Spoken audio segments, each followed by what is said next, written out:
Hello மக்களே! One day long சீரீஸில் இன்றைக்கி டே 7. இன்றைக்கி என்ன பார்க்க போகிறோம்னு பார்த்தீங்கன்னா, நம்மளோட லைஃப்பை நம்ம ஓடிக்கிட்டே இருக்கிறோம் ஒரு ரேஸ் மாதிரி. நம்ம எல்லாருமே பார்த்திங்கன்னா, ஏதோ ஒன்று அச்சீவ் பண்ணணும், ஏதோ ஒன்று நம்ம குடும்பத்தை பார்த்துக்கணும் அப்படின்னு ஏதோ ஒரு சூழ்நிலைக்காக நம்ம ஒரு ஓட்டப்பந்தயத்தில் ஓடுற மாதிரி நம்ம போய்கிட்டே இருக்கோம். ஆனால் நம்ம லைஃப்பை நம்ம கொஞ்சம் பாஸ் பண்ணி பார்க்கணும். நம்ம லைஃப்பை நம்ம ஸ்டாப் பண்ணி பார்க்கணும்னு நான் சொல்லலை. கொஞ்சம் நேரம் நம்ம பாஸ் பண்ணி நம்ம திரும்பி பார்த்தோன்னா, எத்தனையோ அனுபவங்கள், எத்தனையோ இழப்புகள், எத்தனையோ கண்ணீர்கள், எத்தனையோ அனுபவங்களை நம்ம கற்றுட்டு இருந்திருப்போம். நம்ம யாருக்காக ஓடுறோமோ, ஒருவேளை நம்மளுடைய அம்மாவாக இருக்கலாம், அப்பாவாக இருக்கலாம், நம்ம பிள்ளைங்களாக இருக்கலாம், இல்லை மனைவியாக இருக்கலாம், இல்லை கணவனாக இருக்கலாம். ஸோ யாரோ ஒருவருக்காக நம்ம ஓடிட்டு இருக்கோம், சம்பாதிக்கிறோம். ஆனால் யாருக்காக நம்ம ஓடுறோமோ அவங்களுக்காக நம்ம பணத்தினால நம்ம நிறைய காரியத்தை செய்கிறோம்.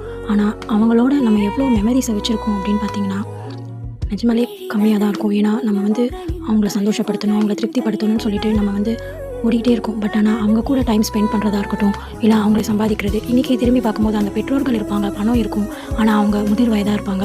அவங்கள சாப்பிட முடியாமல் இருக்கும், அவங்களால வெளியில் வர முடியாத சூழ்நிலையாக இருக்கும், உடம்பு ஒத்துழைக்காமல் இருக்கும். இப்படி பல காரியங்கள் அவங்கள காலங்கள் மாற்றியிருக்கும். பட் ஆனால் நம்ம ஓடிக்கிட்டே இருக்கோமே தவிர அவங்களோட நம்ம ஸ்பெண்ட் பண்ணுற காரியமாக இருக்கட்டும், ஒருவேளை பிள்ளைகளாக கூட இருக்கலாம், பெற்றோர்களை மாத்திரம் நான் சொல்லலை.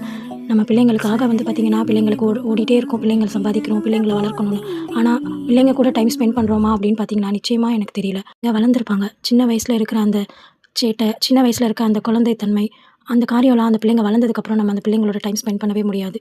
அதனால் அந்தந்த காலத்தில் நம்மளுக்கு என்ன கிடைக்குதோ ஓடிக்கிட்டே இருந்தாலும் அந்தந்த காலத்தை நம்ம பிரயோஜனப்படுத்திக்கணும்.